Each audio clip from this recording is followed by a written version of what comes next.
അങ്ങനെ സൂര്യൻ നന്ദിനിയും ചെടികളൊക്കെ വാങ്ങാൻ വേണ്ടിയിട്ട് ഷോപ്പിലേക്ക് പോവാൻ കേട്ടോ. കാറിലിരുന്ന് സൂര്യ പറയുന്നുണ്ട്, തന്നെ പരിചയപ്പെട്ടതിന് ശേഷം ഞാൻ ഇതുവരെ കാണാത്ത സ്ഥലങ്ങളും ഇതുവരെ അനുഭവിക്കാത്ത ഓരോ കാര്യങ്ങളെല്ലാം അനുഭവിച്ചു. വയലിൽ എന്താണെന്നോ അതിൽ മീൻ പിടുത്ത കാര്യങ്ങളോ ഒന്നും എനിക്കറിയില്ലായിരുന്നു. പക്ഷെ അതെല്ലാം നീയാണ് എന്നെ പഠിപ്പിച്ചത്. അതുപോലെ തന്നെ വഴിയോരങ്ങളിൽ ഉപ്പിലിട്ട് വെച്ചതെല്ലാം അതിൻ്റെ ടേസ്റ്റും ഞാൻ അറിഞ്ഞത് നീ കാരണമാണ്. അതുപോലെ കാവും അതിലുള്ള പറയെടുപ്പും അങ്ങനെ ചടങ്ങുകളും കാര്യങ്ങളെല്ലാം ഞാൻ പഠിച്ചത് നിന്നിൽ നിന്നാണ്. എന്തിനെ പച്ചക്കറി മാർക്കറ്റ് വരെ ഞാൻ കണ്ടത് നിന്നോടൊപ്പം വന്നിട്ടാണ്. ഇതെല്ലാം ശരിക്കും ഞാൻ ആസ്വദിക്കുകയായിരുന്നടോ. തന്നോടൊപ്പമുള്ള ഈ ഫ്രണ്ട്ഷിപ്പ് ശരിക്കും എനിക്ക് നല്ല മാറ്റങ്ങൾ കൊണ്ടുവന്നിട്ടുണ്ട്. അത് ഞാൻ നന്നായിട്ട് എൻജോയ് ചെയ്യുന്നുമുണ്ട്. ഇപ്പോൾ ഇതാ ഒരു ഗാർഡൻ തയ്യാറാക്കാൻ വേണ്ടി നമ്മൾ ചെടികൾ വാങ്ങാൻ പോകുന്നു. അങ്ങനെ അവർ കൊച്ചു കൊച്ചു സംസാരങ്ങളെല്ലാം പറഞ്ഞുകൊണ്ടിരിക്കാൻ കേട്ടോ. അങ്ങനെ അവസാനം അവർ ആ ചെടികളെല്ലാം കിട്ടുന്ന ആ സ്ഥലത്ത് വന്നിറങ്ങുകയാണ്.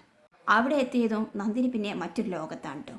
ചെടികൾക്കിടയിലൂടെ അവൾ ആകെ ഒന്ന് നടക്കുകയാണ്. അതിൽ കാച്ചിരിക്കുന്ന ഫ്രൂട്ട്സും ഫ്ലവേഴ്സും എല്ലാം അവൾ ആസ്വദിച്ച് കണ്ണിറയെ കണ്ടും മണത്തും എല്ലാം നടക്കാൻ കേട്ടോ. ഇതൊക്കെ കാണുമ്പോൾ സൂര്യക്ക് ശരിക്കും അത്ഭുതം തോന്നുകയാണ്. അവനെങ്ങനെ നോക്കി നിൽക്കാൻ കേട്ടോ. എന്നിട്ട് നന്ദിനിയുടെ പിന്നാലെ തന്നെ അവൾ സ്മെൽ ചെയ്ത ഓരോ ഫ്ലവർ എടുത്ത് അവനും മണക്കുകയാണ്. ഇലയുടെ തളിരുകളെല്ലാം അവന് തൊട്ട് തലോടുകയാണ്.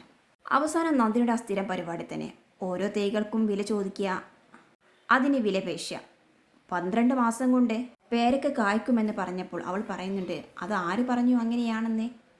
അതിങ്ങനെ കായ്ച്ചിട്ടില്ലെങ്കിൽ നിങ്ങൾ എന്ത് തരും? അങ്ങനെ ഓരോ കാര്യങ്ങൾ ചോദിക്കാൻ കേട്ടോ. അപ്പോൾ സൂര്യ ചിരിച്ചുകൊണ്ട് അദ്ദേഹത്തോട് പറയുന്നുണ്ട്, ഇത് ഒരു കൃഷിയൊക്കെ നടത്തിയ ശീലമുള്ള ഒരാളാണ്. അതുകൊണ്ട് ഇവരോട് തർക്കിക്കുമ്പോൾ നിങ്ങൾ നന്നായിട്ട് ആലോചിക്കണം കേട്ടോ. ഓരോ വിത്തുകളും അല്ലെങ്കിൽ തൈകളും കണ്ടാൽ തന്നെ നന്ദിനിക്കറിയാം അതിൻ്റെ രൂപം എന്താണ്, സ്വഭാവം എന്താണ് എന്നൊക്കെ. അങ്ങനെ ആളുമായിട്ടാണ് നിങ്ങളിപ്പോൾ സംസാരിക്കുന്നത് എന്ന് പറയുമ്പോൾ ആ ചെടിക്കാരനും അത് കണ്ട് ചിരിക്കുകയാണ്. അവസാനം അവർക്കിഷ്ടമുള്ള ഒരുപാട് ഫ്രൂട്ട്സിൻ്റെയും മറ്റും ചെടികളെല്ലാം എടുത്ത് വണ്ടിയിൽ കയറ്റി തിരികെ വീട്ടിലേക്ക് എത്തുകയാണ്. അവിടെ പിന്നെ തൈ നടുന്നതിൻ്റെ തിരക്കിലാണ് കേട്ടോ നന്ദിനി. കൂടെ കനകയും രാജുവേട്ടനും ഉണ്ടായിരുന്നു. ഇതെല്ലാം നോക്കി ആസ്വദിച്ചുകൊണ്ട് എതിസേറും സൂര്യയും അവിടെ എത്തിയിട്ടുണ്ട്. ചെടിച്ചട്ടെടുത്ത് അതിൽ മണ്ണും വളം എല്ലാം മിക്സ് ചെയ്ത് അവൾ അതിലേക്ക് ഓരോ തൈകൾ വെക്കുകയാണ്. ആദ്യം തന്നെ എതിസേറിനോട് പറയുന്നുണ്ട്, സാറ് വെക്ക്, ഞങ്ങളുടെ നാട്ടിലൊക്കെ കുടുംബത്തിലെ മൂത്തയാളാണ് ആദ്യത്തെ തൈ നടുന്നത്, സാറ് വെക്കുക എന്ന് പറയാണ്. അങ്ങനെയാണോ, എങ്കിൽ ഞാൻ ചെയ്യാം എന്ന് പറഞ്ഞ് എതിസേറും അവരോടൊപ്പം ചേരുകയാണ്.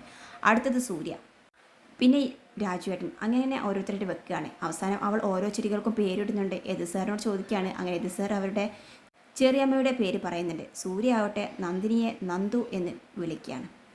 അങ്ങനെ ഓരോ പേരുകളും അവർ പറയാണ്. അവസാനം ഒരു തൈക്ക് മാത്രം പേര് കിട്ടിയിട്ടില്ല. അതിനാണെങ്കിലോ ഹിറ്റ്ലർ എന്നൊക്കെ സജസ്റ്റ് ചെയ്യാൻ കേട്ടോ സൂര്യ. ഇത് കേൾക്കുമ്പോൾ നന്ദിനി പറയുന്നത്, ഒരു ചെടിക്കാണോ ഹിറ്റ്ലർ എന്ന് പേരിന്? അതൊന്നും വേണ്ട, വിളിക്കാനും കേൾക്കാനൊക്കെ ഇമ്പമുള്ള നല്ലൊരു പേര് മതി, എങ്കിലേ നന്നായിട്ട് ഇത് പൂക്കുള്ളൂ കായ്ക്കുള്ളൂ എന്നൊക്കെ പറയാൻ കേട്ടോ. എങ്കിൽ നമുക്ക് പിന്നീട് കണ്ടുപിടിച്ച് ആലോചിച്ചിടാം എന്നൊക്കെ പറയുന്നുണ്ട് സൂര്യ. അങ്ങനെ എല്ലാവരും കൂടി നല്ല തിരക്കിലും ആഹ്ലാദത്തിലുമൊക്കെയാണ്. ഇതൊക്കെ കാണുമ്പോൾ എതിസാർ പറയുന്ന, സൂര്യ നീ കണ്ടോ നന്ദിനിയുടെ മുഖത്തുള്ള സന്തോഷം? അവൾ ശരിക്കും അവളുടെ നാട്ടിലെത്തിയതുപോലെയാണ് എനിക്ക് തോന്നുന്നത്. ആ ഒരു പ്രസരിപ്പും ചിരിപ്പും സംസാരവും എല്ലാം അവൾക്കുണ്ട് എന്ന് പറയുന്നുണ്ട്. സൂര്യ പറയുന്നുണ്ട്, അതെ അച്ഛാ, അതെനിക്കറിയാം, അതുകൊണ്ട് തന്നെയാണ് അവളെ സന്തോഷിപ്പിക്കാൻ വേണ്ടിയിട്ട് ഞാൻ ഇങ്ങനെ ഒരു കാര്യം ചെയ്തത് എന്ന് പറയാണ്. അതെന്തായാലും നന്നായി മോനെ എന്ന് എതിസാറും പറയാൻ കേട്ടോ. എന്നാൽ ഇവരുടെ ഈ പൊട്ടിച്ചിരികളെല്ലാം അകത്തളത്ത് വരെ കേൾക്കുന്നുണ്ട്. ഇത് കേൾക്കുന്ന വേദക്കും ഇന്ദ്രജയ്ക്ക് ആകെ അസ്വസ്ഥയാവാൻ കേട്ടോ. അവർ പത്മയുടെ അടുത്ത് വന്നിട്ട് പറയുന്നുണ്ട്, കേട്ടില്ലേ മമ്മി, അവളുടെ ആ ചിരിയും സംസാരവുമെല്ലാം. നമ്മുടെ വീടെന്താ അവൾ കൃഷിക്കളമാക്കാൻ പോവുകയാണോ? അപ്പോൾ വേദ പറയുന്നുണ്ട്, ഈ നിലക്ക് പോയാൽ ഡാഡിയും ഏട്ടനും കൂടി അവൾ കുറച്ച് കന്നുകാലികളെ വാങ്ങിച്ചു കൊടുക്കും, എന്നിട്ട് ഉമ്മറത്ത് തന്നെ അതിനെ കെട്ടി തുടങ്ങാനും പറയും. ഇതെല്ലാം കേട്ടുകൊണ്ട് പത്മ അങ്ങോട്ടും ഇങ്ങോട്ടും ഒന്നും മിണ്ടാതെ നടന്നിട്ട് സോഫയിൽ പോയിരിക്കുകയാണ്. അത് കാണുന്ന ഇന്ദ്രജ ചോദിക്കുന്നത്, മമ്മി എന്താ ഒന്നും മിണ്ടാതെ ഇരിക്കുന്നത്? ചെന്ന് പറ, ഇതൊന്നും ഇവിടെ പറ്റില്ലെന്നേ. ഇത് കേൾക്കുന്ന പത്മ പറയുന്നത്, ഞാൻ അങ്ങനെ ചെന്ന് പറയാൻ വേണ്ടിയിട്ടാണ് അവർ ഇതുപോലെയൊക്കെ കാട്ടിക്കൂട്ടുന്നത്. അവരുടെ ഉദ്ദേശം എന്താണെന്ന് നിങ്ങൾക്ക് മനസ്സിലായിട്ടുണ്ടോ? ഇതൊക്കെ ശരിക്കും അവളുടെ പക വീട്ടിലാണ്. കഴിഞ്ഞ ദിവസം നാട്ടിൽ നിന്ന് ആളുകൾ വന്നപ്പോൾ അവരുടെ മുന്നിൽ അവളെ അപമാനിച്ചിട്ടില്ലേ, അതിനുള്ള പകരം വീട്ടിൽ എല്ലാം അവൾ സൂര്യയോട് പറഞ്ഞു കൊടുത്തു കാണും. അതിനുള്ള പ്രതികാരമാണ് അവനിപ്പോൾ ഈ ചെയ്യുന്നത്. മാത്രവുമല്ല, നമ്മളിപ്പോൾ ചോദിക്കാൻ ചെന്നാൽ അങ്ങോട്ടും ഇങ്ങോട്ടും ബഹളമാക്കും. അതാണ് അവൾക്ക് ആവശ്യം. അപ്പോൾ ഇന്ദ്രജ പറയുന്നത്, മമ്മി പറഞ്ഞത് ശരിയാണ്, അവൾ എന്തായാലും ആൾ നിസ്സാരക്കാരിയല്ലല്ലോ. വേദ പറയുന്നുണ്ട്, ഏട്ടൻ്റെ കാര്യം പോട്ടെ, പക്ഷെ ഡാഡി എന്തിനാണ് ഇതിനൊക്കെ കൂട്ടുനിൽക്കുക? അതാണ് എനിക്ക് മനസ്സിലാവാത്തത്. പത്മ പറയുന്നുണ്ട്, നിങ്ങളുടെ ഡാഡിയാണ് എല്ലാത്തിനും കാരണക്കാരൻ. അവനെ പിടിച്ച് കെട്ടേണ്ട സമയത്ത് അവനെ അയച്ചു വിട്ടിരിക്കുകയല്ലേ. എന്നിട്ട് എല്ലാത്തിനും ഓരോ ന്യായീകരണങ്ങൾ കാണും. സുദേവിന് കൊടുത്ത വാക്ക് എന്നൊക്കെ പറഞ്ഞ്. പിന്നെ ലോകത്തെവിടെയുമില്ലാത്ത ഒരു നന്ദിനി, അതൊക്കെയല്ലേ അവരുടെ ന്യായീകരണങ്ങൾ. അവളെ ഇല്ലാതാക്കാൻ വേണ്ടിയിട്ടുള്ള അവസരങ്ങളെല്ലാം ഒത്തുവന്നാലും അച്ഛനും മോനും ഒന്നിച്ചു നിന്ന് അതെല്ലാം ഇല്ലാതാക്കും. പക്ഷേ ഇനി ഞാൻ ചെയ്യാൻ പോകുന്നത് അവർക്കാർക്കും കണ്ടുപിടിക്കാത്തതായിരിക്കും. ഒരു വേലക്കാരി ഉണ്ടാക്കുന്ന ചട്ടങ്ങളുള്ളിൽ നിന്ന് ജീവിക്കാൻ അയ്യോ എന്നെ കൊണ്ടൊന്നും പറ്റില്ല. അതുകൊണ്ട് എത്രയും പെട്ടെന്ന് അവളെ ഇവിടെ നിന്നും പോയേ മതിയാകൂ. അവൾ ഇവിടെ നിന്നും പോയേ മതിയാവൂ എന്ന ഉറച്ച വാശിയിൽ നിൽക്കാൻ കേട്ടോ പത്മ. ശേഷം കാണിക്കുന്നത് രാത്രിയിലെ നന്ദിനി വെള്ളവുമായിട്ട് റൂമിലേക്ക് മൂളിപ്പാട്ടും പാടി നല്ല സന്തോഷത്തോടു കൂടി കടന്നു വരികയാണ്. എന്നിട്ട് വെള്ളം അവിടെ വെച്ച് അവൾ ബെഡ്ഷീറ്റും പില്ലോയും കാര്യങ്ങളൊക്കെ റെഡിയാക്കാണ്. ഇത് കാണുന്ന സൂര്യ ഹലോ എന്ന് വിളിക്കാൻ കേട്ടോ. നന്ദിനി ചോദിക്കുന്നുണ്ട്, എന്താ സർ, ജ്യൂസോ അങ്ങനെ എന്തെങ്കിലും വേണോ, അതോ സ്പെഷ്യലായിട്ട് വല്ലതും ഉണ്ടാക്കി തരണോ എന്ന് ചോദിക്കുകയാണ്. സൂര്യ പറയുന്നത്, അതൊന്നും വേണ്ട, ഇപ്പോൾ ഭക്ഷണം കഴിച്ചിട്ടല്ലേ ഉള്ളൂ. അതൊന്നുമല്ല, താൻ ഇന്ന് ഭയങ്കര സന്തോഷത്തിലാണല്ലോ, പതിവില്ലാത്ത പാട്ടും കളിയും ചിരിയുമൊക്കെ എന്ന് ചോദിക്കുകയാണ്. അപ്പോൾ നന്ദിനി ചിരിച്ചു പറഞ്ഞു, പിന്നെ അതില്ലാതിരിക്കോ, ഇന്നെൻ്റെ ഏറ്റവും വലിയ ആഗ്രഹം സാധിച്ച ദിവസമല്ലേ.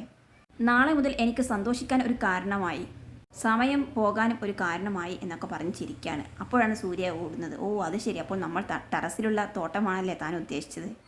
അപ്പോൾ നന്ദിനി പറയുന്നത്, അത് തന്നെ, സാറിനോട് എത്ര നന്ദി പറഞ്ഞാലും മതിയാവില്ല. നമ്മളിന്ന് ചെടികൾ വാങ്ങാൻ പോയ ആ ഗാർഡനില്ലേ, എൻ്റെ മനസ്സിലായിട്ട് തോന്നുകയാണ്, നമുക്ക് അതുപോലെ ഒരെണ്ണം വാങ്ങിയാലോ. അതുപോലെയല്ല, അതിനേക്കാളും 10 ഇരട്ടി വലിപ്പത്തിൽ. ഈ ലോകത്ത് എവിടെ കിട്ടുന്ന പൂക്കളും എവിടെ കിട്ടുന്ന കായ്കളും നമ്മുടെ ഗാർഡനിൽ ഉണ്ടാവണം. എന്നിട്ട് നമ്മുടെ ഗാർഡൻ നോക്കി നടക്കുന്ന ജോലി അത് നീ അങ്ങ് ഏറ്റെടുത്തോ.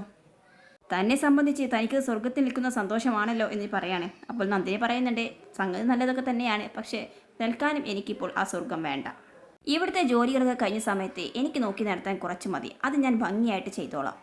അതുമാത്രമല്ല, ആ വെച്ചതൊക്കെ ഒന്ന് പൂക്കുകയും കായ്ക്കുകയൊക്കെ ചെയ്യട്ടെ, അത് കാണുമ്പോൾ സാറിൻ്റെ മനസ്സിലും ഉണ്ടാകും ഒരു സന്തോഷം, അത് വേറെ തന്നെയാ എന്നൊക്കെ പറയാം കേട്ടോ. അങ്ങനെ അവർ ഓരോ കാര്യങ്ങൾ സംസാരിച്ചു കൊണ്ട് കിടക്കുകയാണ്. അങ്ങനെ കിടന്നുറങ്ങിയ ശേഷം സൂര്യയാട്ടെ ഒരേ ആലോചനയാണ് കേട്ടോ. നേരത്തെ ഒരു ചെടിക്ക് മാത്രം പേരിടാനുണ്ടായിരുന്നല്ലോ, അതിനുള്ള പേര് കണ്ടുപിടിക്കാൻ സൂര്യയാണ് നന്ദിനി ഏൽപ്പിച്ചിരുന്നത്. ഇനിയിപ്പോൾ എന്ത് പേര് കണ്ടുപിടിക്കും എന്നുള്ള ഉറങ്ങാതെയുള്ള ആലോചന. അതേസമയം നന്ദിനിയാട്ടെ നല്ല ഉറക്കത്തിനും ഏറെ സമയത്തിന് ശേഷം അവനൊരു പേര് കിട്ടിയിട്ടുണ്ട്. അങ്ങനെ അവൻ നന്ദിനിയെ വിളിക്കാൻ ഉറക്കത്തിൽ, നന്ദിനി എഴുന്നേൽക്ക്. കുറേ തവണ വിളിച്ചപ്പോൾ നന്ദിനി കണ്ണു തുറക്കുകയാണ്. എന്താ സാർ, അവളാകെ പേടിച്ച് നെട്ടിവിടെന്ന് ചോദിക്കുകയാണ്. അല്ല, നേരത്തെ നീ പറഞ്ഞിരുന്നില്ലേ ഒരു ചെടിക്ക് പേരിടാമെന്ന്, ആ പേര് ഞാൻ കണ്ടുപിടിച്ച് എനിക്ക് കിട്ടി എന്ന് പറയാണ്. ഇത് കേൾക്ക് നന്ദി ചോദിക്കുമോ, ഇത് പറയാൻ വേണ്ടിയാണ് സാർ എന്നെ ഉറക്കത്തിൽ നിന്നും എഴുന്നേൽപ്പിച്ചത്, കേൾക്കട്ടെ എന്താണ് ആ പേര്. കത്രീന കൈഫ്. ആ പേരെങ്ങനെയുണ്ട്, ആള് സുന്ദരിയല്ലേ, ആ പേര് കേൾക്കാൻ നല്ല രസമുണ്ട്. ഇത് കേൾക്കുന്ന നന്ദിനി, എൻ്റെ സാറേ ഇത്രയും നേരം സാർ ആലോചിച്ച് കൂട്ടിയത് ഈ പേരിന് വേണ്ടിയിട്ടായിരുന്നോ എന്നൊക്കെ ചോദിക്കാൻ. അപ്പോൾ സൂര്യ പറയുന്നത്, അത് വേണ്ടല്ലേ, എങ്കിൽ നമുക്ക് മറ്റൊരു പേര് കണ്ടുപിടിക്കാം. അങ്ങനെ എങ്കിൽ മറ്റൊരു വഴിയുണ്ട്, ഫോണിൽ നോക്കി സെർച്ച് ചെയ്ത് കണ്ടുപിടിച്ചാലോ.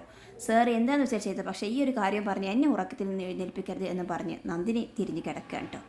സൂര്യയാട്ടെ വീണ്ടും ബെഡിൽ കയറിയിരുന്ന് ഒരേ ആലോചനയിലും തെരച്ചിലുമായിരുന്നു.